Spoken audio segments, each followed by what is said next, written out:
नमस्कार, मैं डॉक्टर रजनीश कुमार आप सभी का एक बार फिर से हार्दिक स्वागत करता हूं। UP LT grade, UP GIC, UP GDC 2025 मुख्य परीक्षा के दृष्टिकोण से हम हिंदी स्वलिखित प्रश्नों की सीरीज पर आप सभी से चर्चा कर रहे हैं। प्रिय विद्यार्थियों, हम चर्चा करते करते पहुंच चुके हैं प्रश्न नंबर 24 के ऊपर। इसके अंतर्गत हम बातचीत करेंगे राम काव्य की प्रमुख प्रवृत्तियों पर विचार कीजिए। हम इस प्रश्न के उत्तर पर आगे बढ़ें। जो नए विद्यार्थी इस चैनल से जुड़े हुए हैं उनसे मैं आग्रह करूंगा कि हमने आदिकाल हर एंगल से लिखित रूप में कितने तरीके के प्रश्न आते हैं पूरा कर लिया है। आप सभी यूपी एल्टीग्रेड, यूपी जीआईसी की बनी हुई प्ले लिस्ट को जाकर जरूर देखिए, आपको काफी लाभ मिलेगा। भक्ति काल में हम प्रवेश कर चुके हैं और लगभग 50% भक्ति काल को भी हमने कवर कर लिया है। तो आप देख रहे हैं कि जब से विज्ञापन निकला हुआ है इस चैनल पर लगातार काम किया जा रहा है। बात के साथ ही काम भी किया जा रहा है, न किसी लुभावने वादे को हम यहाँ पर रख रहे हैं, बल्कि आपसे कदम से कदम मिलाकर बातचीत करते हुए हम अपने टारगेट को लक्षित किए हुए हैं कि कब ये 100 प्रश्न कंप्लीट होंगे। उम्मीद करता हूं कि आप इस चैनल के नाम से जो भी नोटबुक बनाए होंगे अब धीरे धीरे उसके पेज भरने लगे होंगे। तो प्रिय विद्यार्थियों, इसी तन्मयता के साथ आप पढ़िए। निश्चित तौर पर जब हम साधनात्मक तरीके से अध्ययन करते हैं तो सफलता तक पहुंच सकते हैं। तो यही मेहनत, यही जज्बा आप सभी को ध्यान में रखना है। और हम आज बड़ा ही चिरपरिचित प्रश्न पर बातचीत कर रहे हैं जो कि राम पर आधारित है। तो राम काव्य की प्रमुख प्रवृत्तियों पर विचार करने के लिए प्रश्न आए और 125, 200 शब्दों में, 50 शब्दों में, 250 शब्दों में लिखने के लिए आए तो आप कैसे लिखेंगे? एक चीज आपको ध्यान में रखना है कि हम प्रवृत्तियों पर क्यों फोकस कर रहे हैं, क्योंकि आपके जो भी प्रश्न है प्रवृत्ति पर आधारित हैं। अगर प्रवृत्तियां क्लियर होंगी तो किसी भी तरीके से मॉडिफाई करके प्रश्न पूछा जाएगा तो भी आप बता देंगे। ठीक है, तो ध्यान रखिए कि प्रवृत्तियों से ही इसमें कुछ मॉडिफाई करके पूछा जा सकता है कि राम काव्य में स्त्री दृष्टिकोण कैसा रहा है, सामान्यवादी चेतना कैसी रही है, प्रगतिशीलता कैसी रही है। तो तमाम प्रवृत्तियों को जो आप पढ़ रहे हैं इसके पहले जो आपने पढ़ा था तो उसको अपने ध्यान में रखिए, ताकि प्रश्न को देखने के बाद आप घबराएं नहीं। आपको आपके अंदर ये रहे कि हमने इसको पढ़ा हुआ है, अब ऑन द स्पॉट उसको मॉडिफाई करके रखना है। ठीक है, तो राम काव्य की प्रमुख प्रवृत्तियों पर विचार करते समय आप इस प्रश्न के उत्तर की शुरुआत कैसे करेंगे, देखते हैं। आप अपने उत्तर की शुरुआत करेंगे रामचंद्र शुक्ल के एक कथन से। बार बार आप लोगों के दिमाग में ये बात आती होगी कि आखिरकार हम रामचंद्र शुक्ल को इतना क्यों महत्व देते हैं। प्रिय विद्यार्थियों, जो भी एग्जामिनर आपकी कॉपियों को चेक करेंगे वो कहीं न कहीं रामचंद्र शुक्ल को ऑलरेडी बहुत अच्छे से पढ़े होंगे। और ये एक तरीके से मनोवैज्ञानिक बढ़त है कि आप किसी भी आलोचक के कथन से अपनी बात को शुरू कर रहे हैं। आपके पास उत्तर लिखने की आइडिया है, विचार है आपके पास, आप मूल किताबों को पढ़ें। रखने के लिए हम आगे जिन भी कवियों पर आलोचकों ने काम किया है उनको कथनों को भी रखेंगे। अभी हम रामचंद्र शुक्ल के सहारे ही चल रहे हैं। तो रामचंद्र शुक्ल का राम भक्ति शाखा के बारे में, धारा के बारे में क्या एक कथन रहा है जो कि इस प्रश्न से मिल रहा है। रामानंद जी ने केवल यह किया कि विष्णु के अन्य रूपों में राम रूप को ही लोक के लिए अधिक कल्याणकारी समझ छांट लिया और एक सबल संप्रदाय का संगठन किया जिसको कि हम राम काव्य धारा के नाम से जानते हैं। तो आपके दिमाग में आएगा कि राम भक्ति काव्य धारा में रामानंद का क्या रोल रहा है, किसके रूपों का राम में परिवर्तन हुआ, वो विष्णु है। ठीक है, और राम का चरित्र भक्ति काल में या फिर आज हम उसको क्यों पढ़ते हैं, उन रचनाओं को क्यों पढ़ते हैं, क्योंकि राम रूप को ही लोक के लिए अधिक कल्याणकारी, जिसको कि एक शब्द प्रयोग किया जाता है लोक मंगल। आपने इस शब्द को बहुत अच्छे से पढ़ा होगा। आप देख रहे हैं कि भक्ति काल में ही ये शब्द प्रयुक्त होता है। आदि काल में आप लोक मंगल शब्द कहीं नहीं देखेंगे, देखेंगे भी तो सिर्फ और सिर्फ राम भक्ति काव्य धारा के अंतर्गत।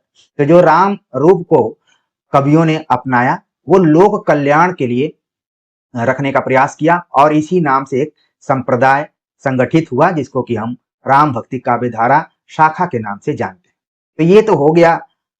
आपको लग रहा है कि आप याद करके इसको लिख देंगे, लेकिन जो चेक करने वाला है उसके ऊपर एक बहुत ही एक तरीके से मार्मिक चोट पड़ेगी कि ये विद्यार्थी जो उत्तर लिखा है ये सही मायने में ठीक से पढ़ा है।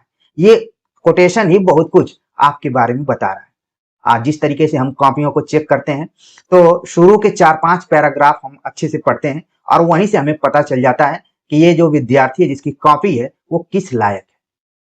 आप अगर सच्ची बात सुनना चाहें तो हर विद्यार्थी की कॉपी टीचर बहुत ईमानदारी से नहीं पढ़ते हैं, वही कॉपी पढ़ते हैं जो कॉपी पढ़ने पर बाध्य करती है। तो निश्चित तौर पर इस चैनल से जितने भी विद्यार्थी जुड़े हैं अब वो अपने हर उत्तर की शुरुआत इसी पैटर्न से करेंगे। ठीक है, तो रामचंद्र शुक्ल ने राम भक्ति काव्य धारा के बारे में यही बताया कि रामानंद जी ने केवल यही काम किया कि विष्णु के अन्य रूपों में राम रूप को ही लोक के कल्याण समझ छांट लिया और एक सबल संप्रदाय का संगठन किया। अब आगे आप परिचय के रूप में अपने उत्तर को बढ़ाएंगे, लिखेंगे कि राम भक्ति शाखा सगुण भक्ति का एक महत्वपूर्ण अंश है। इसके अंतर्गत तुलसीदास, अग्रदास, नाभादास, ईश्वरदास, विष्णुदास, प्राणचंद चौहान, केशवदास और हृदय राम जैसे कवि हैं।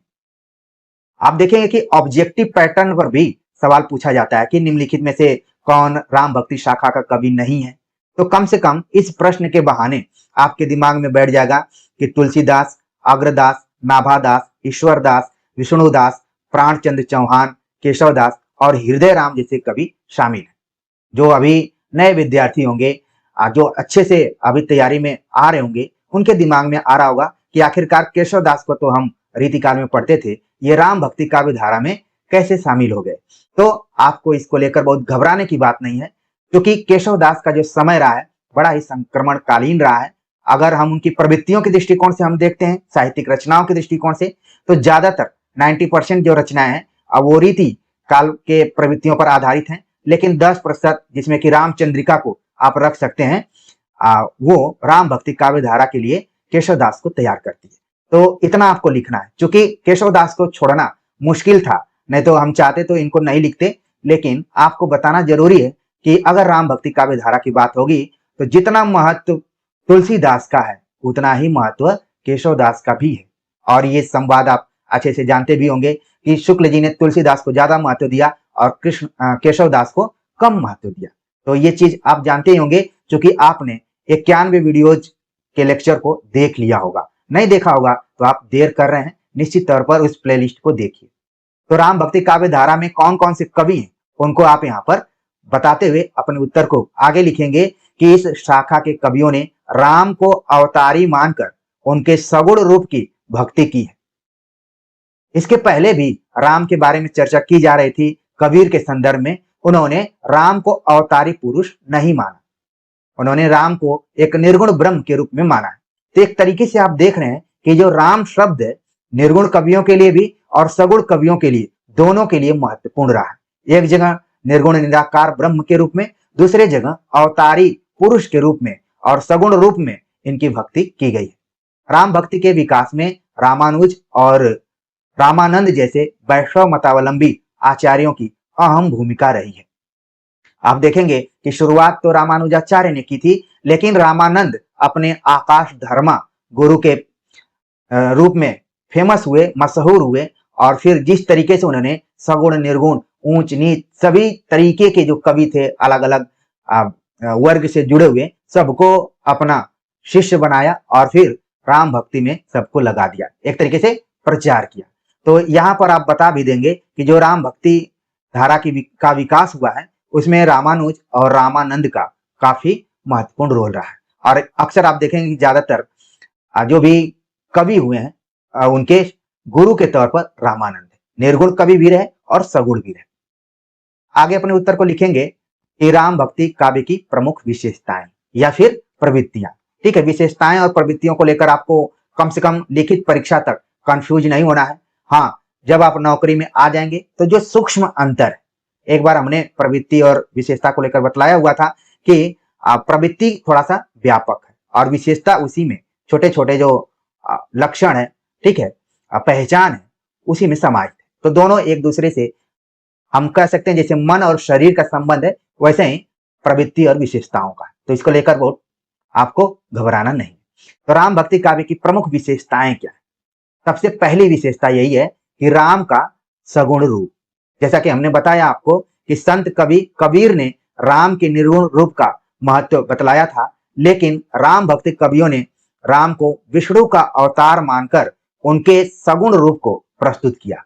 और एक उदाहरण आप लिखेंगे, कोई दशरथ सुत भगत हित कौशलपति भगवान।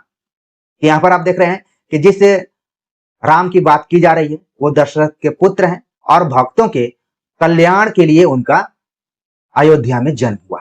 तो ये बहुत बड़ी बात यहाँ पर राम भक्ति काव्य धारा के कवियों के संदर्भ में कहा जा सकता है कि इन्होंने जो राम का चित्रण किया वो एक सगुण रूप में किया हुआ है। कबीर के राम का जब हम अध्ययन कर रहे थे तो समझ में नहीं आ रहा था। उन्होंने कहा कि वो हम राम उन राम को नहीं बता रहे हैं जो कि दशरथ के पुत्र हैं। ठीक है, यहाँ पर जब राम की बात आती है तो हमारे दिमाग में वही राम का बड़ा बड़ा बाल और जो भी है, ठीक है, और सामान्य रूप से कपड़ा पहने हुए, धनुष लिए हुए और जंगल वाला ही दृश्य आता है। राम के राजा रूप वाला दृश्य बहुत कम आता है हमारे दिमाग में, चित्र या बिंब कम उभरता है। वही जंगल वाला जो कि उनके लाइफ में बहुत ज्यादा रहा। मैं जब इस लेक्चर को तैयार कर रहा था तो मन में आया विचार कि राम का जीवन भी बहुत अच्छा नहीं था, सीता का भी बहुत अच्छा नहीं था, वो लोग भी संघर्ष ही करते रहे। अगर देखा जाए मोटिवेशनल तौर पर अगर हम समझें तो जो भी राम भक्ति काव्य धारा के कवि थे उन्होंने राम के सगुण रूप का चित्रण किया है। और ये पूरी बात को लिखते हुए आप उदाहरण जरूर लिखेंगे। जैसे कई बार हमने देखा है कि विद्यार्थी लंबी लंबी बातें लिखते हैं, अतिशयोक्तिपूर्ण वर्णन भी करते हैं, लेकिन कोई उदाहरण नहीं देते हैं। आपको देना, तभी आपका उत्तर प्रामाणिक माना जाएगा और प्रभावी माना जाएगा। दूसरी विशेषता आप बतलाएंगे कि जो राम का रूप भक्त कवियों ने प्रस्तुत किया है वो मर्यादा से युक्त है। मर्यादा का ध्यान रखा उन्होंने। राम भक्त कवियों ने नैतिकता और मर्यादा पर जोर दिया है। परिणाम स्वरूप राम को भी मर्यादा पुरुषोत्तम से संबोधित किया है। कवियों ने राम राज्य की कल्पना भी की है और कहा गया कि दैहिक दैविक भौतिक तापा राम राज्य काहुई नहीं व्यापा। एक तरीके से आप देख रहे हैं कि राम भक्त कवियों ने राम के मर्यादा पुरुषोत्तम स्वरूप को देखा है। वो किस तरीके से अपने को कंट्रोल करते हैं। जैसे उनको आदेश दिया गया कि आपको वन जाना पड़ेगा तो वो सीधे सीधे अपने पिताजी के आज्ञा का पालन करने के लिए निकल जाते हैं। अगर आज वही आदेश दिया जाए तो सोशल मीडिया पर कितना वो व्यक्ति वायरल हो जाएगा, आप इस चीज की कल्पना कर सकते हैं। तो वो जमाना कुछ और था, वो नैतिकता और आदर्श और मर्यादा से जुड़ा हुआ था। यही राम भक्त कवियों का भी उद्देश्य था कि राम के चरित्र का अगर हम ध्यान रखें तो जाहिर सी बात है कि राम राज्य की कल्पना भी की जा सकती है और लोक का हित भी हो सकता है। ठीक है, इस चीज को लेकर वाद विवाद भी हो सकता है, लेकिन अभी वो समय नहीं है। अगली जो विशेषता रही है वो है लोक मंगल की स्थापना। जैसा कि बार बार हमने शुरू के कोटेशन में भी कहा और यहाँ पर भी कहा, आचार्य रामचंद्र शुक्ल का बड़ा ही ये लोकप्रिय शब्द है लोक मंगल। राम भक्त कवियों ने लोक मंगल की स्थापना की। राम भक्त कवियों की कविताओं में लोक मंगल की भावना अभिव्यक्त की गई है। इसमें लोक मंगल को जीवन का सार बताया गया है। लोक मंगल, अगर आप लोगों के हित का काम कर रहे हैं, कल्याणकारी काम कर रहे हैं, यही जीवन का सार है।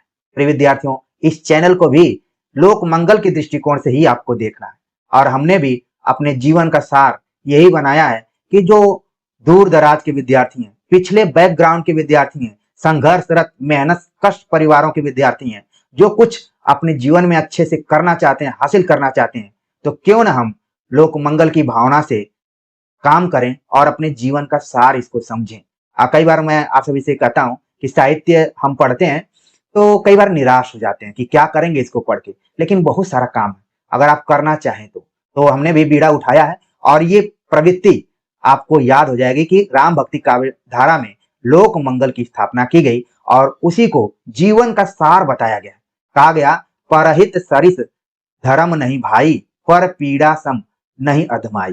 ठीक है, तो इस कथन को भी आप ध्यान में रखिए और इसमें कौन सा अलंकार है ये भी आप अगर बताएं तो बहुत अच्छा रहेगा। इसमें कौन सा अलंकार है आप लोगों के लिए मैं होमवर्क यहाँ पर दे रहा हूं और उसके आधार पर आप बता देंगे कि कौन सा अलंकार है। ठीक, तो एक तरीके से आपका हिंदी व्याकरण भी समानांतर तरीके से चल रहा है, बस इसको अनुभूत करने की जरूरत है। तो पहली 3 विशेषताओं को ध्यान में रखिए कि राम भक्ति काव्य धारा में राम के सगुण रूप का चित्रण किया गया, मर्यादा का ध्यान रखा गया, लोक मंगल की स्थापना की अभिव्यक्ति हुई है। अगली जो प्रवृत्ति है, समन्वयवादी चेतना। प्रिय विद्यार्थियों, जैसा कि हमने शुरू में ही कहा कि जब हम प्रवृत्तियों की बात करते हैं तो लगता है कि इतना सीधा सवाल तो नहीं आएगा, लेकिन जब हमारी प्रवृत्तियां क्लियर होंगी, स्पष्ट होंगी और हमारा कॉन्सेप्ट क्लियर होगा, तो प्रश्न चाहे दाएं से पूछा जाए चाहे बाएं से पूछा जाए, आप आराम से उसको हल कर लेंगे। मान लीजिए यही सवाल पूछा जाए कि राम भक्त कवि समन्वयवादी कवि थे, तार्किक रूप से स्पष्ट कीजिए, तो फिर ये प्रवृत्ति आपके काम में आ जाएगी। समन्वयवादी चेतना, हमने सूफी काव्य प्रवृत्ति पर भी चर्चा की, वहां पर भी समन्वयवादी चेतना को रखा गया था, सामासिक संस्कृति की बात की गई थी। वही धीरे धीरे आप देखेंगे कि राम भक्ति धारा में भी दिखाई पड़ती है। आप लिखेंगे सूफी कवियों की तरह राम काव्य में भी समन्वय पर जोर दिया गया था। समन्वय मतलब जो परस्पर विरोधी चीजें हैं उनको भी एक जगह लाने का प्रयास करना, समन्वय पर जोर दिया गया। इस काव्य में तुलसीदास ने समन्वय की विराट चेष्टा की है। ये आप देखेंगे हुबहू किसी आलोचक की पंक्ति टाइप की लग रही है, लेकिन आपको ध्यान रखना है कि अगर समन्वय की विराट चेष्टा किसी कवि ने की तो वो थे तुलसीदास। हजारी प्रसाद द्विवेदी ने लिखा है, उनके अनुसार भारत का लोक नायक वही हो सकता है जो समन्वय का अपार धैर्य लेकर आया हो। अगर लोक नायक कोई बनना चाहता है तो उसके अंदर क्या होना चाहिए? समन्वय का अपार धैर्य होना चाहिए। जो इसको लेकर आया होगा वही भारत का लोक नायक हो सकता है। तुलसीदास ने निर्गुण, सगुण, शैव, वैष्णव और अनेक परस्पर विरोधी प्रवृत्तियों में समन्वय का प्रयास किया है। और एक बहुत ही मशहूर प्रसिद्ध उदाहरण है, अगुनई सगुनई नई कछु भेदा, गावई श्रुति पुराण बुध वेदा। ठीक है, तो यहाँ पर आप देख रहे हैं कि समन्वयवादी चेतना का एक तरीके से उदाहरण है। ठीक, अगली जो प्रवृत्ति है उसका नाम है राजनीतिक चेतना। समन्वयवादी चेतना पर हमने बात कर लिया, अब राजनीतिक चेतना पर अगर हम बात करें तो राम काव्य के कवियों में राजनीतिक चेतना रही है। उन्होंने तत्कालीन स्थितियों का यथार्थ चित्रण किया है। तत्कालीन मतलब अपने समय, अपने युग बोध उन्होंने बहुत ही अच्छे से प्रस्तुत किया है। तुलसीदास ने अपने युग का कलयुग से तुलना करते हुए राम राज्य की कल्पना की है। उन्होंने कहा कि ये तो कलयुग चल रहा है, लेकिन हम राम राज्य की कल्पना करते हैं जिसमें राम राज्य में सामाजिक विषमताओं और दुखों का खात्मा हो गया है। यानी राम राज्य ऐसी यूटोपिया है, ऐसी कल्पना है कि जिसमें सामाजिक विषमताओं और दुखों का अंत माना जाता है। हालांकि हम अगर अपने वर्तमान समय को भी देखें तो कहीं न कहीं अभी राम राज्य की जो यूटोपिया है, जो कल्पना है, वो आवश्यक महसूस होती है। ठीक है, तो सामाजिक विषमता और दुखों के खात्मा को ही राम राज्य की परिकल्पना कहा जा सकता है। तुलसीदास ने राजा और प्रजा के आपसी संबंधों का चित्रण किया है। एक जगह वो लिखते हैं, जासु राज प्रिय प्रजा दुखारी, सो नृप अवश्य नर्क अधिकारी। जहाँ की जो प्रजा है, अगर वो दुख है उसके अंदर या फिर परेशान है, तो वहां के राजा को नरक में भी जगह नहीं मिलेगी। ये इस तरीके का इसका भावार्थ है। तो आप जिस समय में हैं उस समय में राजा और प्रजा का आपस में क्या संबंध है, अच्छे से आप समझ पा रहे होंगे। उसको बहुत विस्तार करके बताने की जरूरत नहीं है। तो आपको देखना है कि जब हम भक्तकालीन कवियों के समय को देखते हैं और आज के समय को देखते हैं तो क्या दोनों समयों में कोई परिवर्तन है या कुछ ऐसी चीजें हैं जो कि लगातार अभी मौजूद है। तो ये दो और प्रवृत्तियों को आप ध्यान में रखिए, समन्वयवादी चेतना और राजनीतिक चेतना।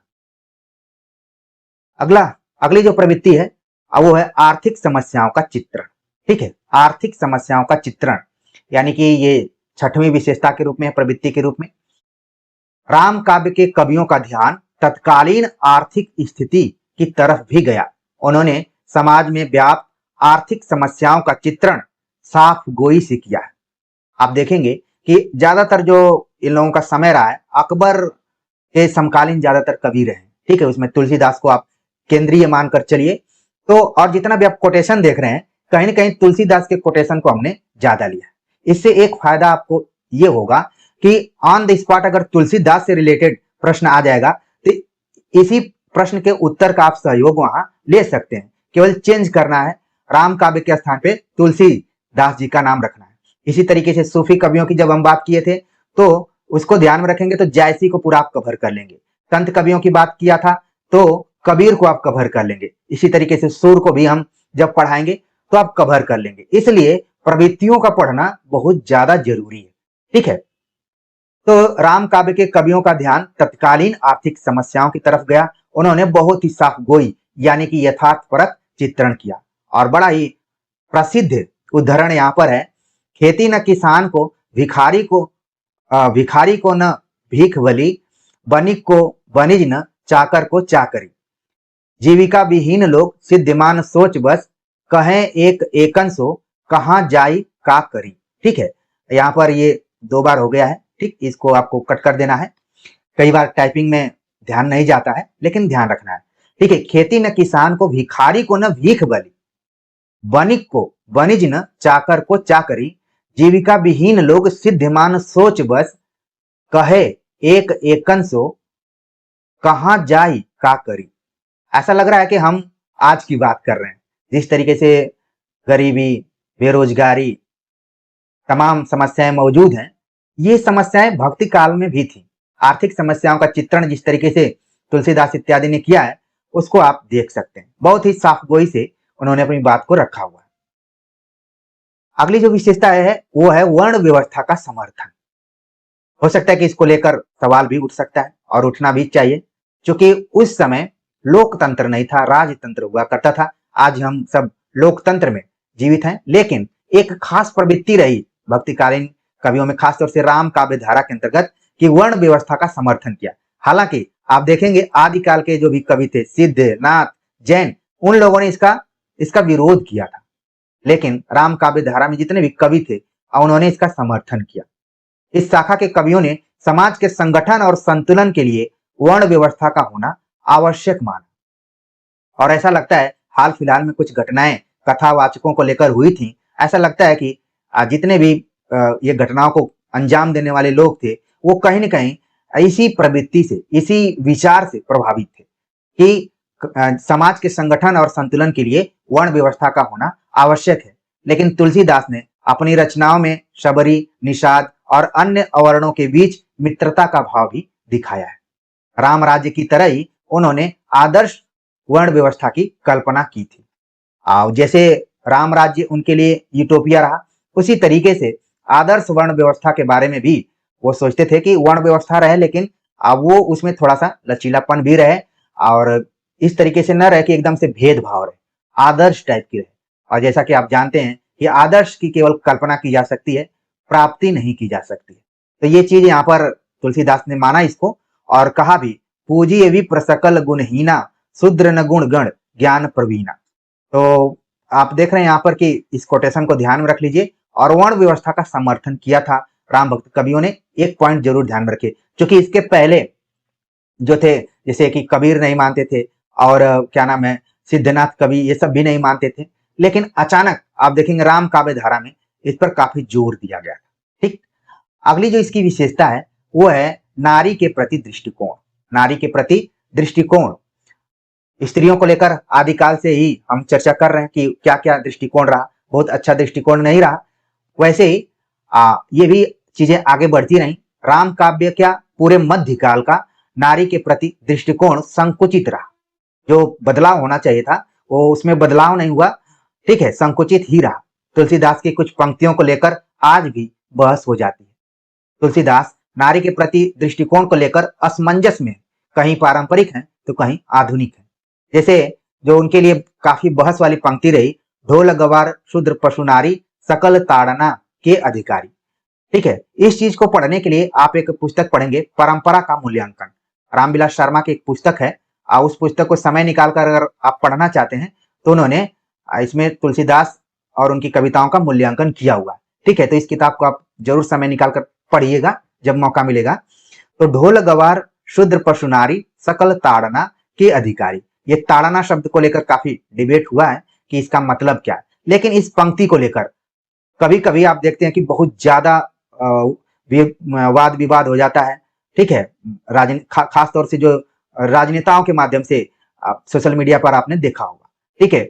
और एकेडमिया में भी बहस होती रही, लेकिन इस बहस को अब पुराना मान लिया गया है कि अब इसको, लेकिन तुलसीदास की जो दृष्टि रही है स्त्रियों के प्रति, वहां पर आप देख रहे हैं कि असमंजस की, ठीक है। जैसे उत्तर में तैयार कर रहा था तो मुझे लगा कि बताना चाहिए कि असमंजस की, क्योंकि दूसरे जगह पर वही तुलसीदास लिखते हैं कि कत विधि सृजी नारी जगमाई, पराधीन सपने हूं सुख नाई।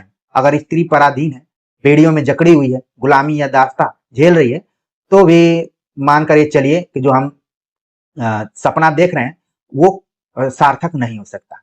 तो यहाँ पर कुछ उनकी दृष्टि आप देख रहे हैं कि अलग ढंग की है। तो ये इन दोनों कोटेशन को आप जरूर ध्यान में रखिए। ये सवाल स्त्री विमर्श के दृष्टिकोण से पूछा जा सकता है कि राम भक्ति काव्य धारा में स्त्रियों की स्थिति क्या रही, या फिर स्त्रियों को लेकर कवियों का चिंतन कैसा था, दृष्टिकोण कैसा था।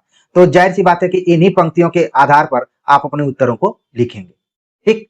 अगली विशेषता रही भक्ति भावना। जाहिर सी बात है, राम शब्द के बाद भक्ति शब्द लगा हुआ है, राम भक्ति, तो भक्ति भावना इनकी रही, लेकिन किस टाइप की भक्ति भावना रही। पूरा भक्ति काल को आप पढ़ेंगे तो हर कवि की अलग अलग भक्ति भावना रही। जैसे सूर की पढ़ेंगे तो अलग है, कबीर की अलग है, ठीक है, मीराबाई की अलग है, ठीक है, सख्य माधुर्य, इस टाइप से उन लोगों की भक्ति भावना रही है।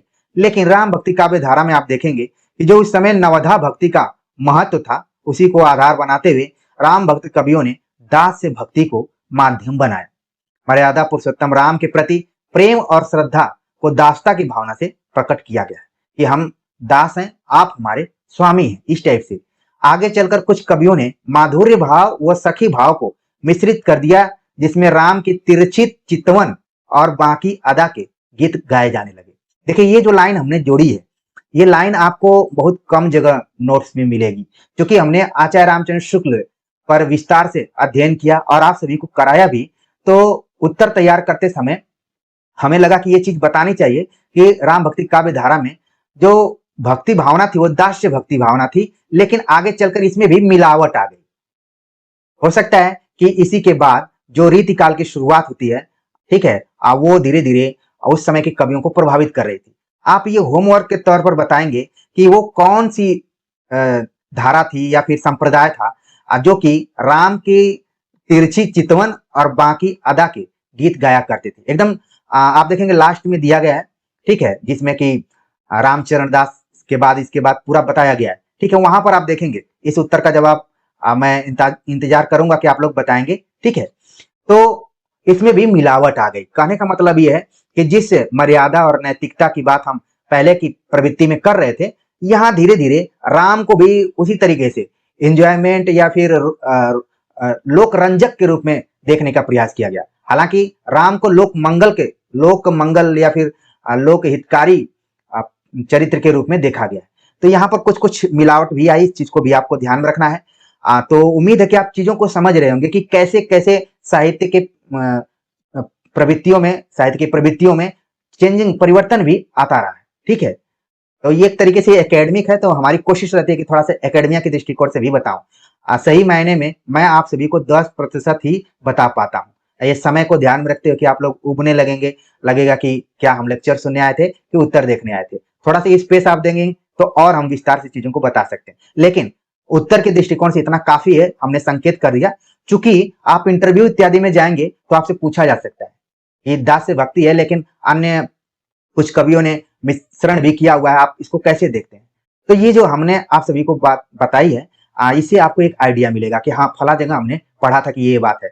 और इतना भी अगर आप बता देंगे ना, तो इंटरव्यू में आपका अच्छा बन जाएगा, आपका अच्छा प्रभाव जाएगा। तो इस चीज को ध्यान में रखिए। चूंकि राम भक्ति काव्य जो था वो दास भक्ति पर ही आधारित रहा। कुछ कोटेशन यहाँ पर, राम सो बड़ो है कौन, मोसो कौन छोटो, राम सो खरो है कौन, मोसो कौन खोटो। तो राम को बड़ा बताया गया, अपने को छोटा बताया गया, राम को खरा बताया गया, सोने की तरह बताया गया, और अपने को खोटा बताया गया, ठीक है। तो ये है दास्य भक्ति। दास्य भक्ति आप समझ गए होंगे कि किसी को बहुत बड़ा बता देना और अपने को एकदम छोटा। नॉर्मली आप देखते भी होंगे, व्यवहारिक रूप में बात भी करते हैं कि अरे भाई, ये तो बहुत बड़े आदमी है, मैं तो बहुत छोटा आदमी हूँ, ये तो बहुत धन संपत्ति वाले हैं, मैं तो बहुत गरीब हूँ। इस टाइप से भी इसी से पता चल जाता है ये भावना, ठीक। आगे बात करते हैं हम शिल्प के दृष्टिकोण से कि काव्य रूप और भाषा के दृष्टिकोण से राम भक्ति काव्य किस टाइप का था। राम काव्य की कविताएं मूलतः प्रबंधात्मक रूप में थी और कुछ रचनाएं मुक्तक भी हैं। ठीक है, प्रबंधात्मक अगर यहाँ पर लिखा गया है तो वो आपको ध्यान में रखना है कि महाकाव्य के दृष्टिकोण से, और मुक्तक जब लिखा गया है तो जो खंड काव्य है यानी कि महाकाव्य का छोटा रूप है उसके रूप में। रामचरितमानस इस धारा का प्रमुख महाकाव्य है और विनय पत्रिका मुक्तक काव्य है। ठीक, इस काव्य की भाषा अवधी और ब्रज दोनों है। इनकी अवधि संस्कृत निष्ठ है। इस तथ्य की चर्चा हमने सूफी काव्य में भी आपसे की थी। वहां की जो भाषा थी वो ठेठ अवधि के रूप में थी, और एग्जाम में आपको ध्यान रखना है कि अवधि कैसे लिखना है। आप खूब अच्छी तैयारी करके गए हैं और लिख रहे हैं कि तुलसीदास की अवधि और ब्रज पर पूरा अधिकार था, तो फिर वहां पर इस तरीके से अवधि लिखे हैं, वहीं पर आपका काम तमाम हो गया। ठीक है, समाप्त हो जाएगा, फिर आगे एग्जामिनर को देखने का मन ही नहीं करेगा। तो ध्यान में रखना ये अवधि किस तरीके से लिखना है। ठीक है, और देख रहे हैं कि कैसे जैसे हमने बताया ना कि समन्वय चेतना, आप देख रहे हैं कि अवधि अलग हिंदी की है और ब्रज अलग हिंदी। जब मैं कह रहा हूं तो उपभाषाओं को ध्यान में रखना है। अवधि पूर्वी हिंदी में और ब्रज पश्चिमी हिंदी में, ये भी अंतर आप भाषा विज्ञान के दृष्टिकोण से देखिए। इन दोनों पर तुलसीदास का पूरा अधिकार था। ठीक है, अगर हम अलंकार और छंद की बात करें तो राम काव्य के कवियों ने समुचित अलंकारों का प्रयोग किया है। जहां पर जैसी जरूरत लगी उनको अलंकारों का प्रयोग किया, लेकिन रूपक अलंकार केंद्र में है। इसीलिए आप देखेंगे कि तुलसीदास को किसी ने रूपक का बादशाह कहा, किसी ने कुछ कहा। ठीक है, तो ध्यान में रखना है, रूपक अलंकार केंद्र में रहा है। इस शाखा के कवियों ने कवित्व, चौपाई और दोहा मिश्रित कड़वकबद्ध शैली का प्रयोग किया है। एक ज्यादातर जो रचनाएं रही चौपाई और दोहा को मिश्रित करके लिखी गई। 5-5 चौपाइयां रही और एक दोहा रहा। ठीक, इस तरीके से अलंकार और छंदों का प्रयोग किया गया है। अब हम निष्कर्ष पर पहुंचते हैं कि कुल मिलाकर कहा जा सकता है कि यदि भक्ति काल हिंदी साहित्य का स्वर्ण काल है तो उसकी एक लड़ी राम भक्ति काव्य है। इस शाखा के कवियों ने भक्ति भावना के साथ ही तत्कालीन समस्याओं का यथार्थ चित्रण किया है। रामचंद्र शुक्ल के अनुसार राम भक्ति की काव्य धारा की सबसे बड़ी विशेषता यह है कि उसमें सब प्रकार की रचनाएं हुई। उसके द्वारा कई प्रकार की रचना पद्धतियों को उत्तेजना मिली। कृष्णोपासी कवियों ने मुक्तक के एक विशेष अंग गीत काव्य की ही पूर्ति की, पर रामचरित को लेकर अच्छे अच्छे प्रबंध काव्य रचे गए। तो रामचंद्र शुक्ल के कथन से आपने अपने उत्तर की शुरुआत की थी और अंत भी उन्हीं के कथन से हमने कर दिया, और इस कथन को हम नहीं लिखते तो शायद ये उत्तर अधूरा रहता। रामचंद्र शुक्ल ने तमाम विशेषताओं को गिनाते हुए बताया कि राम भक्ति की काव्य धारा की सबसे बड़ी विशेषता क्या रही। उसमें सभी प्रकार की रचनाएं हुई, अनेक रचना पद्धतियों को बल मिला। जहां पर हम कृष्ण भक्ति शाखा में देखते हैं तो गीत काव्य ज्यादातर लिखे गए, लेकिन राम काव्य को लेकर अलग अलग तरीके से प्रबंध काव्य लिखे गए। तो ये दोनों शाखाओं में क्या अंतर रहा है उसको भी शुक्ल जी ने यहाँ पर प्रस्तुत कर दिया। तो प्रिय विद्यार्थियों, उम्मीद है कि आज का ये प्रश्नोत्तर आप सभी को पसंद आया होगा और आपको नई जानकारियों के साथ साथ किस तरीके से उत्तर लिखना है, और अगर ऑन द स्पॉट प्रश्न बदल जाए, चेंज हो जाए, तो उसको कैसे हैंडल करना है, ये सारी चीजें इन प्रवृत्तियों के सहारे ही आप कर सकते हैं। इसको समझ गए होंगे तो हमें कमेंट का इंतजार रहेगा।